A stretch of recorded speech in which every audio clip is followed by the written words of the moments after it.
Hello friends, Pankaj Bhardwaj YouTube channel में आपका बहुत बहुत स्वागत है। हम बात कर रहे थे ऑर्गेनिक केमिस्ट्री की सीरीज़ की, जिसमें मैं जीओसी डिस्कस कर रहा था। ये जीओसी का छठा वीडियो है।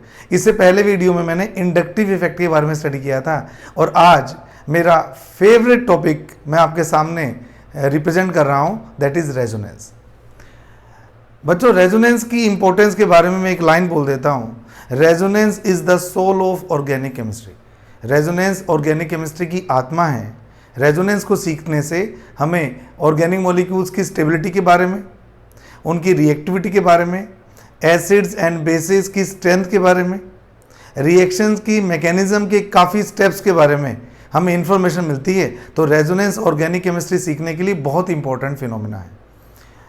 रेजोनेंस की स्टडी मैं मेनली 3 क्वेश्चंस के आधार पे करूंगा। पहला, रेजोनेंस क्या है, what is resonance. Number 2, resonance कैसे होता है, हाउ इज इट पॉसिबल। और तीसरा, व्हाई इट हैपेंस, ये क्यों होता है। इन 3 क्वेश्चंस का आंसर ढूंढने की कोशिश करेंगे हम इस लेक्चर में। स्टूडेंट्स, जब भी किसी एक मॉलिक्यूल की सारी प्रॉपर्टीज को मैं सिंगल लेविस स्ट्रक्चर के बेस पर एक्सप्लेन नहीं कर सकता, तो उसके लिए मुझे और ज़्यादा लेविस स्ट्रक्चर्स एज्यूम करनी पड़ती। इन लेविस स्ट्रक्चर्स को हम रेजोनेटिंग स्ट्रक्चर्स या कैनोनिकल स्ट्रक्चर्स कहते हैं और इस फिनोमेना को कहते हैं रेजोनेंस, जिसमें पाई इलेक्ट्रॉन्स के डी लोकलाइजेशन से या लोन पेयर्स के डी लोकलाइजेशन से एक स्ट्रक्चर दूसरी स्ट्रक्चर में कन्वर्ट होती है। तो आइए देखते हैं कार्बोनेट की रेजोनेंस को। जब कार्बोनेट मॉलिक्यूल का एक्सपेरिमेंटल डेटा सामने आया तो 3 फैक्ट्स बड़े चौंकाने वाले थे। पहला, कार्बोनेट आयन में सभी CO बॉन्ड की स्ट्रेंथ बराबर थी। दूसरा, कार्बोनेट आयन में तीनों ऑक्सीजन एटम पे चार्ज इक्वल आया। और तीसरा, कार्बोनेट आयन की जो स्ट्रक्चर आई वो एग्जैक्टली ट्रायंगुलर प्लेनर आई। ये तीनों बातें हम इसकी सिंगल लेविस स्ट्रक्चर के बेस पे एक्सप्लेन नहीं कर सकते। तो आइए कार्बोनेट आयन में रेजोनेंस की स्टडी करते हैं और देखते हैं ये मॉलिक्यूल्स की प्रॉपर्टीज को किस तरह से चेंज करता है। तो ये मेरे पास कार्बोनेट आयन है, इसमें एक C डबल बॉन्ड और 2 सिंगल बॉन्ड O से बाउंडेड है। अगर ऑक्सीजन अपने इलेक्ट्रॉन अपनी तरफ खींच लेगा तो कार्बन के 3 ही बॉन्ड रह जाएंगे, तो ये इलेक्ट्रॉन डेफिशिएंट हो जाएगा। इस इलेक्ट्रॉन डेफिशिएंसी को पूरा करने के लिए ये इलेक्ट्रॉन पेयर एंटर करेंगे, तो यहां आ जाएगा डबल बॉन्ड, ये बन जाएगा सिंगल बॉन्ड। इसी तरह अगर ये लोन पेयर इधर एंटर करेंगे और ये डबल बॉन्ड के इलेक्ट्रॉन मूव करेंगे, तो यहां आ जाएगा डबल बॉन्ड और यहां रह जाएगा सिंगल बॉन्ड। तो मैंने पाई इलेक्ट्रॉन्स की मूवमेंट से और लोन पेयर की मूवमेंट से इसकी 3 रेजोनेटिंग स्ट्रक्चर्स निकाल ली। अब ये जो तीनों रेजोनेटिंग स्ट्रक्चर्स हैं, इन तीनों की अगर मैं एक एवरेज स्ट्रक्चर की बात करूं तो मैंने ये एक स्ट्रक्चर बनाई जिसमें C और O के बीच के जो तीनों बॉन्ड्स हैं वो सब इक्वल हैं। इक्वल कैसे? अगर मैं इस बॉन्ड की बात करता हूं तो फर्स्ट स्ट्रक्चर में ये बॉन्ड सिंगल है, अगले में डबल है, फिर सिंगल है। यानी कि इस बॉन्ड की स्ट्रेंथ सिंगल बॉन्ड से थोड़ी सी ज्यादा और डबल बॉन्ड से थोड़ी सी कम है। ऐसा ही सभी के साथ है, single single double, double single single. तो आप देख पा रहे हैं कि सभी CO बॉन्ड में सिंगल बॉन्ड डबल बॉन्ड दोनों करेक्टर आ रहे हैं। इसका मतलब अगर मैं इसकी एवरेज निकालूं बॉन्ड स्ट्रेंथ की, आप देख पा रहे हैं कार्बन के अराउंड टोटल बॉन्ड कितने बनाने हैं आपने? 4 बॉन्ड से कितने एटम को जोड़ना है? 3 को। तो क्या पर बॉन्ड की एवरेज स्ट्रेंथ 4/3 हो गई।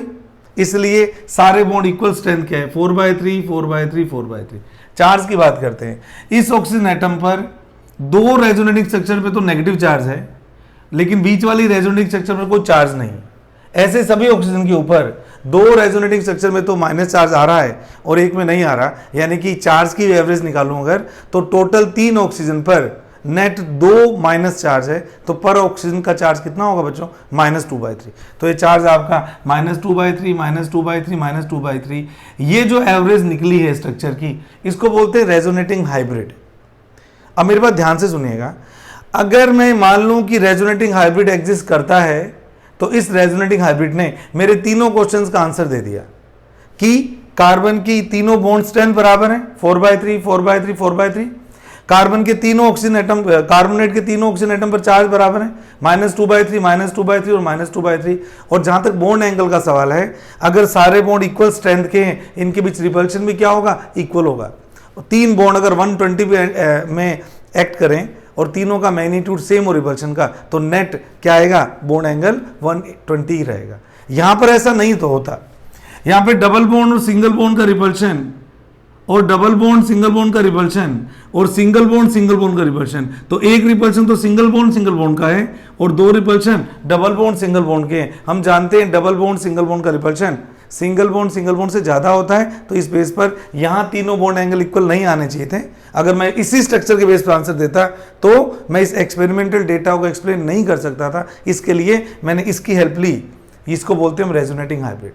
तो एक चीज एकदम क्लियर कर दूं मैं आपको कि रेजोनेटिंग स्ट्रक्चर्स तो हाइपोथेटिकल होती हैं, ये तीनों स्ट्रक्चर तो हाइपोथेटिकल हैं। जो प्रैक्टिकल या एक्सपेरिमेंटल डेटा को जस्टिफाई करता है वो होता है रेजोनेटिंग हाइब्रिड। तो हम क्या कहते हैं, एक्सपेरिमेंटल फाइंडिंग क्या कहती है कि कार्बोनेट कैसे रहता है, ऐसे रहता है। इसका मतलब resonating hybrid is that real molecule which exist experimentally but resonating hybrids are hypothetical structures. इसलिए हम क्या बोलते हैं, रेजोनेंस एक हाइपोथेटिकल फिनोमेना है। मैं फिर क्लियर कर दूं, ये तीनों रेजोनेटिंग स्ट्रक्चर्स लेविस जस्टिफाइड तो हैं पर प्रैक्टिकली एग्जिस्टेबल नहीं है। ये स्ट्रक्चर प्रैक्टिकली एग्जिस्टेबल है लेकिन लेविस द्वारा जस्टिफाई नहीं है। तो ये दोनों में अंतर होता है कि resonating structures are hypothetical, so resonance is a hypothetical concept, whereas resonating hybrid is real molecule. It exists as per experimental data but it can't be explained by Lewis dot structure. तो ये तो बात होगी resonance क्यों हमें use करना पड़ा, resonance की हेल्प से ही मैं इसको समझा पाया। अगर मैं इन तीनों की हेल्प नहीं लेता तो मैं इसको भी एक्सप्लेन नहीं कर पाता था, इसलिए रेजोनेंस की जरूरत पड़ती है। अब आपको जो एग्जाम में क्वेश्चंस आएंगे उसमें आपको रेजोनेटिंग स्ट्रक्चर बनानी आनी चाहिए या आपको पता होना चाहिए कि इस मॉलिक्यूल में रेजोनेटिंग स्ट्रक्चर बनेगी या नहीं बनेगी। उसके लिए मैंने टाइप ऑफ रेजोनेंस आपके सामने लाया हूं कि जनरली ऑर्गेनिक केमिस्ट्री में टोटल 7 टाइप के रेजोनेंस देखने को मिलते हैं। आइए एक एक करके इनकी बात करते हैं। सबसे पहले आपको मिलेगा double bond is in conjugation with positive charge. जब डबल बॉन्ड और पॉजिटिव चार्ज एक दूसरे की कॉन्जुगेशन में होते हैं इसको बोलते हैं फर्स्ट टाइप। जहां तक कॉन्जुगेशन का सवाल है मैं क्लियर कर दूं, कॉन्जुगेशन का मतलब होता है एक छोड़कर, तो double bond single bond positive charge, इसको बोलते हैं हम कॉन्जुगेशन। ऐसे ही अब आप इमेजिन कर सकते हैं double bond is in conjugation with negative charge, तो डबल बॉन्ड सिंगल बॉन्ड और नेगेटिव चार्ज अगर आता है तो इसको बोलते हैं double bond is conjugation with negative charge. और same similarly double bond may be in conjugation with double bond also, double bond is in conjugation with lone pair, double bond is in conjugation with unpaired electron dot, and double bond cumulative double bond system as well as back bonding resonance। शुरू के 5 case तो normal या simple case हैं, जो 6th और 7th case है इसमें मैं थोड़ा डिटेल में भी जाने वाला हूं, ये स्पेशलाइज्ड केस ऑफ रेजोनेंस माने जाते हैं। रेजोनेटिंग स्ट्रक्चर को बनाने के लिए आपकी हेल्प करने के लिए मैंने एक और चार्ट यहाँ बना रखा है जिससे आपको हर एटम का जो भी बॉन्डेड होगा उस मॉलिक्यूल में फॉर्मल चार्ज निकालना भी आना चाहिए कि किसी एटम के ऊपर नेट चार्ज आप किस बेस पे लगाते हैं, इसको बोलते हैं फॉर्मल चार्ज। वैसे तो एक केमिकल बॉन्डिंग का पार्ट है, उसमें फॉर्मल चार्ज निकालने सिखा रखे हैं, पर मैं आपको ब्रीफ कर रहा हूं, इसके बिना आप उतना कॉन्फिडेंस नहीं ले पाएंगे जब आप रेजोनेटिंग स्ट्रक्चर बनाएंगे, क्योंकि बच्चों को सबसे ज्यादा कंफ्यूजन ये होता है कि कितने बॉन्ड बनेंगे, बॉन्ड बनने के बाद इस पे लोन पर लिखना है कि नहीं लिखना, कोई चार्ज लगाना है कि नहीं लगाना, इन सारी बातों का आंसर आपको एक छोटी सी टेबल से हो जाएगा। आइए देखते हैं। अगर आपके पास कार्बन है एटम, तो इसके बारे में तो आप सब जानते ही, कार्बन जब 4 बॉन्ड बनाता है तो इसके ऊपर कोई लोन पेयर भी नहीं आता, कोई नेगेटिव चार्ज भी नहीं आता, कोई पॉजिटिव चार्ज भी नहीं आता। जब कार्बन के 3 ही बॉन्ड बनते हैं और एक लोन पेयर लगता है तो इसके ऊपर नेगेटिव चार्ज लगाया जाता है, और जब भी कार्बन 3 बॉन्ड बनाए और कोई लोन पेयर नहीं हो तो इसके ऊपर चार्ज क्या लगाया जाता है, पॉजिटिव। यानी कि कार्बन के ऊपर 4 बॉन्ड होने पर कोई चार्ज नहीं है, 3 बॉन्ड प्लस एक लोन पेयर होने पर माइनस चार्ज है, और 3 बॉन्ड और बिना लोन पेयर होने पर इस पे क्या लगता है, प्लस चार्ज। इसको मैं फॉर्मल चार्ज के कॉन्सेप्ट से बड़े आराम से सिखा सकता हूं। नीचे मैंने फॉर्मूला लिखा है, formal charge equal to V minus S plus L। V का मतलब किसी स्पीसीज में किसी एटम के पास कितने वैलेंस इलेक्ट्रॉन थे, माइनस S का मतलब कितने इलेक्ट्रॉन उसने बॉन्डिंग में इन्वॉल्व कर रखे हैं, प्लस L का मतलब कितने इलेक्ट्रॉन उसके लोन पेयर की फॉर्म में प्रेजेंट है। V का मतलब वैलेंस इलेक्ट्रॉन्स, S का मतलब शेयर्ड इलेक्ट्रॉन्स, और L का मतलब लोन पेयर की फॉर्म में कितने इलेक्ट्रॉन। आगे आइए लगा के देखते हैं। कार्बन की वैलेंसी तो 4 होती है, शेयर इलेक्ट्रॉन कितने होते हैं, सिंपल सी बात है, जितने बॉन्ड बनाता है वो शेयर इलेक्ट्रॉन होते हैं। जितना एटम बॉन्ड बनाएगा वो शेयर्ड इलेक्ट्रॉन होते हैं। तो कितने बॉन्ड बना रखे हैं इसने? 4, तो शेयर्ड इलेक्ट्रॉन तो हो गए 4। क्या इसके ऊपर कोई लोन पेयर है? नहीं। तो क्या हो गया, एक कर देता हूं, 4 माइनस 4 प्लस 0, तो फॉर्मल चार्ज कितना आएगा? कार्बन पर 0। बस इसी फॉर्मूले से हम किसी भी एटम के ऊपर फॉर्मल चार्ज निकाल सकते हैं। अगर मैं एक आधा माइनस का एग्जांपल ले लूं, सेकंड वाले का एग्जांपल लूं, तो सेकंड वाले में वैलेंस इलेक्ट्रॉन तो 4 ही हैं, बॉन्ड कितने बना रखे हैं? 3, प्लस लोन पेयर की फॉर्म में कितने इलेक्ट्रॉन है? 2। याद रखना, एक लोन पेयर का मतलब 2 इलेक्ट्रॉन काउंट करना है। तो कितना हो गया? 4 माइनस 5, तो इसका फॉर्मल चार्ज कितना आएगा? -1, तो इसके ऊपर क्या लगेगा? -1। न केवल ये आपको निकालना आना चाहिए, बल्कि ये याद भी कर लीजिए। आप याद कर लेंगे तो आपको बार बार टाइम नहीं लगाना पड़ेगा इसको निकालने में। तो सिंपल सा पॉइंट है, कार्बन जब 4 बॉन्ड बनाएगा तो इसके ऊपर कोई लोन पेयर नहीं है, 0 चार्ज। कार्बन जब 3 बॉन्ड बनाएगा और एक लोन पेयर लगाएंगे तो -1। कार्बन जब 3 बॉन्ड बनाएगा और बिना लोन पेयर लगाएंगे तो प्लस चार्ज आता है। ऐसे ही नाइट्रोजन नॉर्मल जब 3 बॉन्ड बनाता है तो एक लोन पेयर लगाया जाता है, 0 चार्ज। नाइट्रोजन जब 2 ही बॉन्ड बनाएगा तो 2 लोन पेयर आएंगे, -1 चार्ज। नाइट्रोजन जब 4 बॉन्ड बनाएगा प्लस चार्ज आएगा, क्योंकि कोई लोन पेयर नहीं होगा। ऐसे ही ऑक्सीजन जब 2 बॉन्ड बनाएगा 2 लोन पेयर आएंगे तो कोई चार्ज नहीं। जब एक बॉन्ड कम करेगा, सिंगल बॉन्ड बनाएगा, तो एक लोन पेयर बढ़ा दो, चार्ज आ जाएगा -1। और जब एक बॉन्ड एक्स्ट्रा बनाएगा, 3 बॉन्ड बनाएगा, तो एक लोन पेयर के कारण चार्ज क्या आ जाएगा? +1। इसमें सबसे ज्यादा इंटरेस्टिंग जो मुझे लगता है वो बोरोन लगता है। बोरोन सेकेंड पीरियड का वो एलिमेंट है जिसपे बॉन्ड बनाने के बावजूद एक वैकेंट ऑर्बिटल होता है बच्चों। बोरोन अपने सारे कंपाउंड में sp2 स्टेट शो करता है, और sp2 स्टेट में बोरोन के पास हमेशा एक वैकेंट p ऑर्बिटल होता है। इसलिए बोरोन कंटेनिंग कंपाउंड्स बहुत अच्छे इलेक्ट्रॉन डेफिशिएंट कंपाउंड्स होते हैं। आप लोग नोटिस कर लीजिएगा, चाहे वो डाइबोरेन हो, चाहे वो BF3 हो, ये सब कैसे मॉलिक्यूल्स होते हैं? Electron deficient. तो बोरोन का केस बड़ा इंटरेस्टिंग है, इसलिए मैंने अलग से लिया है। बोरोन जब भी 3 बॉन्ड बनाएगा कोई चार्ज नहीं आता, लेकिन बोरोन जब 4 बॉन्ड बनाता है तो याद रखना इस पर प्लस चार्ज नहीं आता, इस पर चार्ज कौन सा आता है? माइनस। तो यहां फर्क है, नाइट्रोजन ने जब अपना एक बॉन्ड बढ़ाया तो प्लस चार्ज आया, लेकिन बोरोन जब एक बॉन्ड बढ़ाता है तो चार्ज क्या आता है? माइनस। इसका सिंपल सा कारण है, नाइट्रोजन जब एक बॉन्ड बढ़ाएगा तो अपना लोन पेयर देके बढ़ाएगा, तो इसको इलेक्ट्रॉन का नुकसान हो जाता है, तो प्लस चार्ज आ जाता है। जबकि बोरोन अगर एक बॉन्ड बढ़ाएगा तो दूसरों से इलेक्ट्रॉन लेके बढ़ाता है, तो इसके ऊपर चार्ज क्या आ जाता है? -1। तो इस तरह से आपको ये याद होने चाहिए, ये आपके बार बार काम आने वाले। अब हम आइए हम एक एक करके इन केसेस को डिस्कस करते हैं। जब भी हम रेजोनेटिंग स्ट्रक्चर ड्रॉ करते हैं तो हमें कुछ रूल्स फॉलो करने होते हैं, इसके बिना आपकी जो स्ट्रक्चर होती है वो सही नहीं मानी जाती। तो आपको मेनली 4 रूल अप्लाई करने हैं जब भी आपको रेजोनेटिंग स्ट्रक्चर ड्रॉ करने हैं। कौन कौन से रूल्स हैं? Rules of drawing resonating structures, ये 4 इंपॉर्टेंट रूल आपको याद रखने हैं। पहला रूल, एटम की पोजीशन चेंज नहीं करनी। आपको जो स्पीशीज दी हुई है उसमें पोजीशन ऑफ एटम आप चेंज नहीं कर सकते। दूसरा, नेट चार्ज सभी रेजोनेटिंग स्ट्रक्चर में सेम आना चाहिए।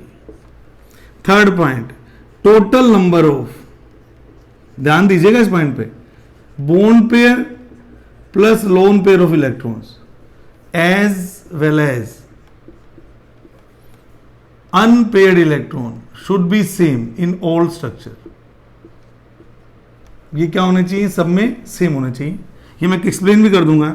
और फोर्थ, जहां तक हो सके मैक्सिमम एटम्स का ऑक्टेट फुलफिल होना चाहिए। ऑक्टेट आपका कंप्लीट होना चाहिए, ऑक्टेट कंप्लीट होना चाहिए। मैक्सिमम का मतलब ऐसा कोई रूल नहीं है कि किसी का नहीं हो तो गलत हो जाएगी, पर हम ट्राई करते हैं कि सभी का ऑक्टेट क्या होना चाहिए? पूरा होना चाहिए। एटम की पोजीशन नहीं बदलनी है आपने। Total number of bond pair lone pair का टोटल जो नेट नंबर है वो नहीं चेंज होना चाहिए। अगर किसी मॉलिक्यूल में अनपेड इलेक्ट्रॉन है, जरूरी नहीं है सब में अनपेड इलेक्ट्रॉन होते हैं, रेडिकल जो होते हैं उन्हीं में अनपेड इलेक्ट्रॉन होते हैं, जैसे कार्बन फ्री रेडिकल, एक डॉट। तो अगर आप उसकी रेजोनेटिंग स्ट्रक्चर बनाएंगे तो उसमें भी एक ही डॉट आना चाहिए, एक डॉट से बढ़कर 2 या 3 नहीं हो सकते। फिर मैंने बोला कि जहां तक कोशिश करो मोस्टली एटम्स के ऑक्टेट पूरे होने चाहिए। ये 4 बेसिक रूल्स आपको रेजोनेटिंग स्ट्रक्चर्स को ड्रॉ करते हुए ध्यान में देने। अब मैं अपने एग्जांपल्स पे जा रहा हूं। मैंने जो आपको एग्जांपल दिए तो उनके नंबर लगा लगा के हम स्टडी करते हैं। पहला एग्जांपल मैंने आपको दिया था जब डबल बॉन्ड पॉजिटिव चार्ज के कॉन्जुगेशन में होता है। इसको मैं ऐसे शो करता हूं बेटे, आसान है ना ऐसे करना। Double bond single bond positive charge, तो you can see CH2 double bond CH2 ये एक कार्बोनियम आयन है। अगर मैं इस डबल बॉन्ड के इलेक्ट्रॉन्स को इधर ले आऊं तो ये वाला इस कार्बन को तो कोई फर्क नहीं पड़ेगा, क्योंकि पहले डबल बॉन्ड इधर आ रहा था, अब इधर बन जाएगा। लेकिन इस कार्बन के दोनों इलेक्ट्रॉन इधर चले जाएंगे तो ये वाला कार्बन तो हो जाएगा पॉजिटिवली चार्ज, उसके बाद सिंगल बॉन्ड CH और फिर CH2। तो आप देखेंगे ये दो इसकी रेजोनेटिंग स्ट्रक्चर बनेगी जब डबल बॉन्ड और पॉजिटिव चार्ज एक दूसरे के कॉन्जुगेशन में होते हैं। पहला केस है तो मैं आपको थोड़ा सा डिटेल में बता देता हूं कि मैंने सारे रूल्स अप्लाई किए हैं इसमें अपने ड्रॉ करने वाले। क्या मैंने किसी भी एटम की पोजीशन चेंज की है, यानी कि कार्बन स्केलेटोन को मैंने चेंज नहीं किया। दूसरी इंपॉर्टेंट बात, क्या मैं नेट चार्ज डिफरेंट आ रहा है क्या? इस स्पीशीज में भी +1 आ रहा था और इस स्पीशीज में भी कितना आ रहा है? +1 आ रहा है। तीसरा, क्या मैंने total number of bond pair lone pair के नंबर में को चेंज किया क्या? चेक करते हैं। सिग्मा बॉन्ड को तो छोड़ दो, पाई बॉन्ड की बात करते हैं। एक पाई बॉन्ड ये रहा, तो टोटल नंबर ऑफ इलेक्ट्रॉन्स कितने हैं? 2। तो यहाँ पे भी 2 पाई इलेक्ट्रॉन्स हैं, तो लोन पेयर और पाई बॉन्ड दोनों को मिला के इलेक्ट्रॉन का नंबर सेम रखा है। और लास्ट मैंने बोला मोस्टली एटम का ऑक्टेट पूरा होना चाहिए। ये रूल मैं फॉलो इसलिए नहीं कर पा रहा क्योंकि मेरी मेन स्पीशीज में इसका ऑक्टेट पूरा नहीं है। तो अगर एक एटम का ऑक्टेट पूरा नहीं है तो वो ऐसी रेजोनेटिंग स्ट्रक्चर में बनाई जा सकती है जिसमें भी एक एटम का ऑक्टेट पूरा नहीं हो। किसी भी तरह से मैं इसका ऑक्टेट पूरा नहीं कर सकता, इसलिए ये एक वैलिड रेजोनेटिंग स्ट्रक्चर मानी जाती है। जहां तक चार्ज का सवाल है, मैंने आपको फॉर्मल चार्ज इसलिए बताया था, मैंने आपको बोला था जब कार्बन 3 बॉन्ड बनाए तो और कोई लोन पेयर नहीं हो तो कैसा चार्ज आता है? +1। आप चाहे तो कैलकुलेट भी कर सकते हैं। इसके वैलेंस इलेक्ट्रॉन्स कितने हैं कार्बन के? V - S+L formal charge. तो वैलेंस इलेक्ट्रॉन 4 हैं। मैंने बोला बॉन्ड गिन लो, कितने बॉन्ड है? 2 + 1 3 प्लस लोन पेयर 0। आप देख पा रहे हैं कि कार्बन के ऊपर चार्ज क्या आएगा? प्लस आएगा। इस तरह से मैंने फर्स्ट केस में सारे पॉइंट अपने डिस्कस करके क्लियर कर दे। अब एक एक करके जल्दी जल्दी हम बाकी केसेस की बात करते हैं। अब हम बात करते हैं सेकंड केस की, जिसमें डबल बॉन्ड और नेगेटिव चार्ज एक दूसरे के कॉन्जुगेशन में है। तो ये आपका CH2 double bond CH NH। अब आप देखते जाइए, मैंने बोला था आपको नाइट्रोजन जब 2 बॉन्ड बनाएगा तो इस पे 2 लोन पेयर आएंगे और एक नेगेटिव चार्ज आएगा। तो अगर मैं इन इलेक्ट्रॉन्स की मूवमेंट कॉन्जुगेशन के कारण ऐसे करवा दूंगा तो ये अगली स्ट्रक्चर में कन्वर्ट हो जाएगा। Single bond double bond single bond में कन्वर्ट हो जाता है और सिंगल बॉन्ड डबल बॉन्ड में कन्वर्ट हो जाता है। तो ये नेगेटिव चार्ज तो चला जाएगा और इसके ऊपर नेगेटिव चार्ज आ जाएगा। तो ये इसकी फर्स्ट रेजोनेटिंग स्ट्रक्चर है और ये इसकी सेकंड रेजोनेटिंग स्ट्रक्चर है। कोई बच्चा कहे सर इसका रेजोनेटिंग हाइब्रिड भी बता दो मुझे साथ साथ, तो आप खुद बना सकते हैं। देखिए सिंगल बॉन्ड तो सब में ही था। जहां तक डबल बॉन्ड का सवाल था, कभी तो डबल बॉन्ड इसके बीच में आ रहा है, कभी डबल बॉन्ड इसके बीच में आ रहा है। जहां तक चार्ज का सवाल था, कभी नेगेटिव चार्ज यहां आ रहा था और कभी नेगेटिव चार्ज यहां आ रहा था। तो नेट इस मॉलिक्यूल पे दोनों केस में एक माइनस चार्ज इधर भी है और एक माइनस चार्ज इधर भी है। और अगर मैं चार्ज को डिस्ट्रीब्यूट करूं तो मैं -½ चार्ज इसको दूंगा और -½ चार्ज इसको दूंगा। इस तरह से हम सारे केस डिस्कस कर सकते हैं। आइए अब हम थर्ड केस की बात करें। मैंने बोला double bond is in conjugation with double bond itself, CH2 double bond CH, CH double bond O। अब आप जानते हैं कि O की इलेक्ट्रोनेगेटिविटी कार्बन से ज्यादा होती है। तो जब भी ऑक्सीजन 2 बॉन्ड बनाता है, 2 लोन पेयर लगा रखे हैं मैंने, क्या इलेक्ट्रॉन लेते ही ये पॉजिटिवली चार्ज हो जाएगा? जैसे ही पॉजिटिव चार्ज होगा तो ये वही कॉन्जुगेशन हो गया, double bond single bond positive charge. तो ये इलेक्ट्रॉन इस तरह से मूवमेंट करेंगे और अगर ये इलेक्ट्रॉन इस तरह से मूवमेंट करेंगे तो आप समझ सकते हैं मैं क्या करूंगा। जैसे ऑक्सीजन ने एक ही बॉन्ड बनाया, आपको बताने की जरूरत नहीं है, 3 लोन पेयर और एक नेगेटिव चार्ज आ गया और डबल बॉन्ड इसके बीच में आ गया। सॉरी, ये सिंगल बॉन्ड और डबल बॉन्ड आपका ये आपका इधर ले गया और ये इधर डबल बॉन्ड इधर आ गया। सॉरी, मैंने कार्बन कम कर दिया। तो ये CH ये O, तो यहाँ तो आ गया नेगेटिव चार्ज, यहाँ आ गया डबल बॉन्ड और यहाँ आ गया पॉजिटिव चार्ज। आप देख पा रहे हैं, मैं सारे रूल्स अप्लाई करके बताऊं। पोजीशन मैंने किसी की चेंज नहीं की।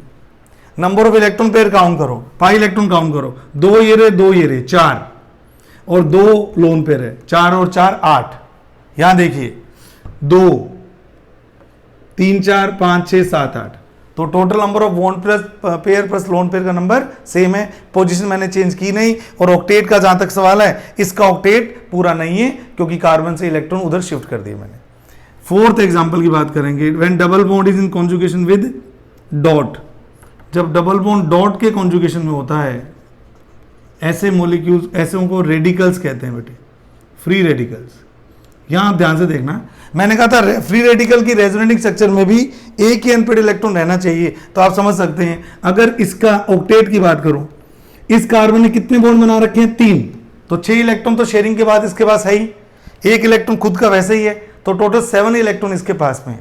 ऑक्टेट पूरा करने के लिए 1 इलेक्ट्रॉन और चाहिए, तो ये क्या करता है, इस बॉन्ड को इस तरह से ब्रेक करता है कि इसका 1 इलेक्ट्रॉन तो शेयर हो जाता है और 1 इलेक्ट्रॉन इसके ऊपर हम शो करते हैं। तो इसकी जो रेजोनेटिंग स्ट्रक्चर बनती है वो बनती है बच्चों CH2 dot single bond CH double bond CH2। आप देख पा रहे हैं इन दोनों रेजोनेटिंग स्ट्रक्चर में एक ही डॉट है, पहले भी एक ही डॉट था और अगले वाले में भी एक ही डॉट है। और लास्ट एग्जांपल मैं लेने वाला हूं डबल बॉन्ड और लोन पेयर का। बच्चों लोन पेयर का केस बिल्कुल वैसे ही जैसे नेगेटिव चार्ज वाले का होता है, CH2 डबल बॉन्ड CH। और अगर मैं कहता हूं NH2 तो बिल्कुल वही केस है जो नेगेटिव चार्ज वाले का केस है। तो जब ये मूवमेंट होगी तो CH2 CH NH2, क्योंकि एक बॉन्ड एक्स्ट्रा बन गया, चार्ज क्या आ गया प्लस, और इसके ऊपर लोन पेयर आते ही चार्ज आ गया माइनस। आप देख सकते हैं दोनों के दोनों मॉलिक्यूल न्यूट्रल मॉलिक्यूल की तरह मैंने डील किए। तो ये 5 केस तो एक नॉर्मल केस है रेजोनेंस के, जो मोस्टली बच्चों को आते ही हैं, इसलिए मैंने ज़्यादा टाइम इसमें नहीं लगाया। अब मैं 2 इंपॉर्टेंट केस की बात कर रहा हूं जो आपसे गलती करवाएंगे। पहला केस है क्यूमुलेटिव डबल बॉन्ड वाला, और दूसरा सबसे इंपॉर्टेंट केस डिस्कस करने वाला हूं, कौन सा, बैक बॉन्डिंग रेजोनेंस वाला। आइए देखते हैं। पहला मैं क्यूमुलेटिव डबल बॉन्ड की बात करता हूं, बच्चों ध्यान दीजिएगा। अब मैं 6 केस की बात कर रहा हूं, जब आपके सामने क्यूमुलेटिव डबल बॉन्ड आ जाएगा तो आपने रेजोनेंस कैसे करना, बहुत ध्यान से मेरी बात सुनिएगा बच्चों। क्यूमुलेटिव डबल बॉन्ड का सबसे बेहतरीन एग्जांपल है कीटीन मॉलिक्यूल। इस मॉलिक्यूल का नाम है कीटीन। जब भी ऑक्सीजन 2 बॉन्ड बनाता है 2 लोन पेयर। अब मेरी बात ध्यान से सुनिएगा, अगर मैं इन इलेक्ट्रॉन पेयर्स को इधर शिफ्ट कर दूं और ये इलेक्ट्रॉन पेयर इधर शिफ्ट हो जाएं, तो मेरी जो स्ट्रक्चर बनेगी वो CH2 single bond C triple bond O पे आ जाएगा प्लस और CH2 पे चार्ज आ जाएगा नेगेटिव। अब आप कहोगे सर ये कौन सा सिस्टम है, तो कॉन्जुगेशन है ही नहीं, क्योंकि कॉन्जुगेशन में तो बीच में सिंगल बॉन्ड आता है कॉन्जुगेशन। ये भी कैसे, ये रहा लोन पेयर, ये रहा सिंगल बॉन्ड। आप कहोगे सर ये तो डबल बॉन्ड है, कोई बात नहीं, इस डबल बॉन्ड को मैं मूवमेंट के लिए यूज कर रहा हूं केवल। तो जब ये मूवमेंट इधर हो जाएगी तो ये स्ट्रक्चर आपकी बन जाएगी। देखना मेरे रूल्स तो लग रहे हैं क्या, एटम की पोजीशन सेम है, total number of bond pair lone pair same है। काउंट करें, 2 इलेक्ट्रॉन पाई बॉन्ड के ये रहे, 2 इलेक्ट्रॉन पाई बॉन्ड के ये रहे और 4 ये रहे, टोटल 8 इलेक्ट्रॉन है या 4 इलेक्ट्रॉन पेयर है। यहां भी इलेक्ट्रॉन पेयर गिनो, 1 electron pair, 2 electron pair, 3 electron pair, 4 electron pair. तो यहां पे भी टोटल इलेक्ट्रॉन पेयर कितने, 4 हैं। नेट चार्ज इसका भी 0 है और नेट चार्ज इसका भी 0 है। ऑक्टेट इसका भी पूरा है सबका और इधर भी सबका पूरा है। आप देख लीजिए कार्बन ने कितने बॉन्ड बना रखे हैं, 3 बॉन्ड, तो 6 इलेक्ट्रॉन तो यहां से मिल गए और 1 इलेक्ट्रॉन पेयर लगा रखा है, 8 इलेक्ट्रॉन। इस कार्बन के तो 4 बॉन्ड बने हुए हैं, ऑक्टेट कंप्लीट है। ऑक्सीजन ने 3 बॉन्ड बना रखे हैं, 6 इलेक्ट्रॉन यहां से आ गए और 1 इलेक्ट्रॉन पेयर। तो आपके रेजोनेंस के सारे रूल्स लगते हैं। याद रखना, जब भी क्यूमुलेशन में डबल बॉन्ड आते हैं तो रेजोनेंस होने के लिए कॉर्नर वाले किसी भी एक एटम पर लोन पेयर जरूर होना चाहिए। अगर ये लोन पेयर नहीं है तो उस केस में रेजोनेंस नहीं लगेगा। आप क्रैम मत कर लेना कि क्यूमुलिन्स में हमेशा रेजोनेंस होता है। आइए जिसमें नहीं होता उसका एग्जांपल करें, CH2 double bond C double bond CH2, ये सबसे छोटी क्यूमुलिन है, क्यूमुलेटिडाइन है। अब आप मुझे बताइए, कोई लोन पेयर ही नहीं है जो इस बॉन्ड को मूवमेंट करवाएगा, इसलिए याद रखना इस टाइप की क्यूमुलिन्स में कोई रेजोनेंस नहीं होता। इन दोनों पॉइंट्स को सीखते ही आपको एक और मॉलिक्यूल दे रहा हूं, उसका रेजोनेंस बहुत बुक्स में दिया हुआ है और बच्चे उसको अंडरस्टैंड नहीं कर पाते। हालांकि वो मॉलिक्यूल तो इनऑर्गेनिक केमिस्ट्री का है, पर आपके इस रूल के अंदर फिट बैठेगा, CO2 का रेजोनेंस। अब आपको क्लियर हो जाएगा। अब CO2 मॉलिक्यूल में मैंने क्या बोला, क्यूमुलेटिव डबल बॉन्ड के साथ साथ क्या होना चाहिए बच्चों, एक एटम के पास में लोन पेयर होना चाहिए। यहाँ तो इधर भी लोन पेयर है, इधर भी लोन पेयर है, तो बिल्कुल इसी तरह की मूवमेंट करवा दीजिए। ये इलेक्ट्रॉन यहाँ मूव करेंगे तो ये इलेक्ट्रॉन इधर मूव करेंगे। जब मूव करेंगे तो ये स्ट्रक्चर आपने सबने देखी हुई है, एनसीईआरटी में देखी हुई है ये वाला। और अगर बाई चांस मूवमेंट को बच्चा कहे नहीं सर ये भी तो हो सकती थी, हाँ ये भी हो सकती थी, मान लो मैं इस लोन पेयर को यहाँ दिखा दूँ तो बिल्कुल वही पॉसिबिलिटी उसकी भी है। तो थर्ड रेजोनेटिंग स्ट्रक्चर जो बनेगी उसमें ये बना दो ट्रिपल बॉन्ड प्लस चार्ज लगा दीजिए और ये बना दीजिए सिंगल बॉन्ड 3 लोन पेयर के साथ में। तो इसको बोलते हैं क्यूमुलेटिव कंडीशन के अंदर भी रेजोनेंस पॉसिबल होता है। अब मैं बात करूं अगर 7 सबसे इंपॉर्टेंट केस की, जो कि बैक बॉन्डिंग रेजोनेंस के अंदर पढ़ाते हैं हम लोग, जिसको बोलते हैं बैक बॉन्डिंग रेजोनेंस। आइए लास्ट 7 सबसे इंपॉर्टेंट केस की बात कर रहा हूं, जिसको बोलते हैं बैक बॉन्डिंग रेजोनेंस। ये इसलिए भी इंपॉर्टेंट है क्योंकि थोड़ा अलग है, और बच्चों इसलिए भी इंपॉर्टेंट है क्योंकि इससे स्टेबिलिटी भी बहुत ज़्यादा बढ़ जाती है। दोनों ही इस एस्पेक्ट्स में बहुत इंपॉर्टेंट है back bonding resonance. Inorganic chemistry में हमने पढ़ा है कि बैक बॉन्डिंग कब पॉसिबल होती है, जब एक इलेक्ट्रॉन डेफिशिएंट एटम दूसरे इलेक्ट्रॉन रिच के साथ में सिंगल बॉन्ड से ज्वाइंट हो। उस केस में कौन सी बॉन्डिंग पॉसिबल होती है बच्चों? Back bonding. तो बैक बॉन्डिंग के लिए क्या क्या चाहिए? एक तो आपको चाहिए इलेक्ट्रॉन डेफिशिएंट एटम, और एक चाहिए आपको इलेक्ट्रॉन पेयर डोनर। ध्यान से सुनिएगा, एक आपको चाहिए इलेक्ट्रॉन पेयर डोनर, और ना केवल इलेक्ट्रॉन डेफिशिएंट एटम होना चाहिए, उसके पास इलेक्ट्रॉन की कमी तो होनी चाहिए, साथ ही उसके पास एक वैकेंट ऑर्बिटल भी होना चाहिए जिसमें वो आने वाले डोनर के इलेक्ट्रॉन पेयर को ले सके। कई बार ऐसा होता है इलेक्ट्रॉन डेफिशिएंसी तो होती है पर कोई वैकेंट ऑर्बिटल नहीं होने के कारण वो ले ही नहीं पाता। जैसे नाइट्रोजन के 4 बॉन्ड जब बन जाते हैं NH4+, तो डेफिशिएंट तो हो गया, लेकिन ये इलेक्ट्रॉन पेयर अब और नहीं ले सकता क्योंकि नाइट्रोजन की वैलेंसी 5 नहीं हो सकती। तो इलेक्ट्रॉन डेफिशिएंट तो होना ही चाहिए, साथ साथ ये भी देख लेना उसके पास कोई वैकेंट ऑर्बिटल पड़ा है या नहीं पड़ा जिसमें वो पड़ोसी से इलेक्ट्रॉन पेयर ले सके। आइए, तो इसके पास वैकेंट ऑर्बिटल मस्ट है बच्चों, तो इसके पास वैकेंट ऑर्बिटल होना चाहिए, तब कहीं जाके ये इलेक्ट्रॉन पेयर डोनर इसको इलेक्ट्रॉन पेयर डोनेट करेगा और इसकी बॉन्डिंग बन जाएगी। एग्जाम्पल बड़े शानदार हैं इसके, आइए देखते हैं कि बैक बॉन्डिंग रेजोनेंस में कौन कौन से एग्जाम्पल में डील करने वाला हूं। बैक बॉन्डिंग रेजोनेंस में जो पहला एग्जाम्पल में डील करता हूं वो इनऑर्गेनिक का मॉलिक्यूल है वैसे तो, पर इससे आपका कॉन्सेप्ट बनेगा इसलिए मैं आपको डील कर रहा हूं।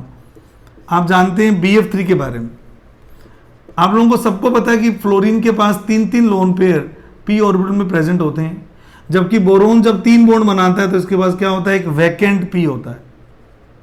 इसके पास कैसा ऑर्बिटल होता है? वैकेंट p ऑर्बिटल होता है।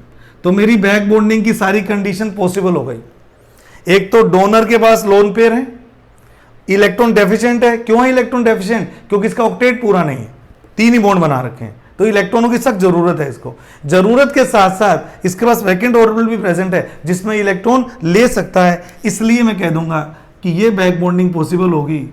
और जब ये बैक बॉन्डिंग पॉसिबल होगी, हालांकि ये बहुत इंपॉर्टेंट इसके कॉन्सिक्वेंस होते हैं, मैं सारों की बात नहीं कर रहा क्योंकि टाइम कम है मेरे पास में, तो इस बैक बॉन्डिंग को मैं इस तरह से डिनोट करता हूँ। जरूरी नहीं कि इसी के साथ करनी है, इसके पास भी वही कंडीशन है, इसके पास भी वही कंडीशन है, तो बैक बॉन्डिंग ये भी बना सकता है, ये भी बना सकता है। बस याद रखना एक बार में एक ही बैक बॉन्डिंग पॉसिबल होती है। तो फर्स्ट एग्जांपल मैंने इनऑर्गेनिक मॉलिक्यूल का लिया। एग्जांपल नंबर 2, ऑर्गेनिक केमिस्ट्री में कौन सा एग्जांपल आता है? ऑर्गेनिक केमिस्ट्री में ये मॉलिक्यूल आपके सामने बहुत ज्यादा बार आएगा, ये देख लीजिए। तो मेरी बातें सुन लीजिए पहले। क्या ये डोनर है? हाँ है। क्या ये इलेक्ट्रॉन डेफिशिएंट है? साफ दिख रहा है, पॉजिटिव चार्ज है। क्या इसके पास वैकेंट ऑर्बिटल है? बिल्कुल है। आप लोग जानते हैं sp2 जब हाइब्रिड होता है कार्बन का तो उसके पास भी क्या होता है? एक वैकेंट ऑर्बिटल प्रेजेंट होता है हमेशा इसके पास एक वैकेंट ऑर्बिटल रहता है बच्चों।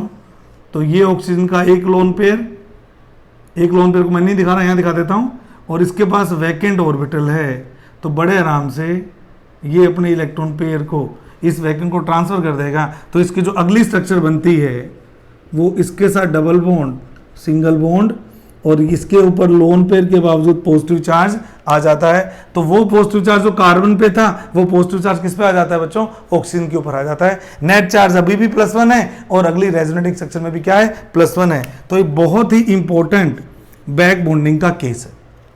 तीसरी इंपॉर्टेंट बात मैं बता रहा हूं, तीसरा एग्जांपल और भी ज्यादा इंपॉर्टेंट है।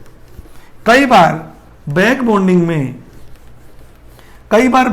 में एक्सेप्टर का काम थर्ड पीरियड का एलिमेंट करता है जिसके पास वैकेंट पी ऑर्बिटल प्रेजेंट होते हैं। एक बहुत बेहतरीन एग्जांपल मेरे पास में है। तो एग्जांपल 3 को मैं ऐसे एक्सप्लेन करता हूं। एक क्वेश्चन आता है कि why CHCl3 chloroform is more acidic than fluoroform CHF3। इसको बोलते हैं फ्लोरोफॉर्म और इसको बोलते हैं, आप जानते हैं, क्लोरोफॉर्म। तो क्लोरोफॉर्म की जो एसिडिक स्ट्रेंथ होती है वो फ्लोरोफॉर्म से ज्यादा होती है। थोड़ा सा एक्सप्लेन कर रहा हूं इसको मैं। क्लोरोफॉर्म में से अगर एक प्रोटॉन निकलेगा तो ये कॉन्जुगेटेड बेस बनेगा और H+ रिलीज होगा, और फ्लोरोफॉर्म के अंदर से अगर एक प्रोटॉन निकलेगा तो ये बनेगा कॉन्जुगेटेड बेस और H+ निकलेगा। आप लोग जानते हैं जितना स्ट्रॉन्ग एसिड होता है उसका कॉन्जुगेटेड बेस उतना ही स्टेबल होता है। तो अगर मैं कहता हूं कि ये ज्यादा एसिडिक